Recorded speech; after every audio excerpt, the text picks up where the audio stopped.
City news కి స్వాగతం।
Vasavi club international district B101 Vasavi club ever green తరఫున మా బట్టల బజార్ బాటసారుల కోసం దాహార్తి తీర్చడం కోసం ఈ ఎండలో మజ్జిగ పంపిణీ చేయడం జరిగింది।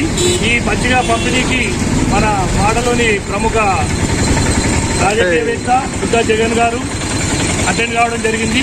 ఈ మజ్జిగ స్పాన్సర్ వచ్చేసి మన వెములపల్లి శ్రీధర్ గారు వాళ్ళ ఇంటి ముందు రెగ్యులర్గా ప్రతి ఎండాకాలం ఇక్కడ ఆయన ఖాళీగా ఉన్న రోజుల్లో ఇక్కడ అరేంజ్ చేస్తారు। దీనికి ధన్యవాదాలు।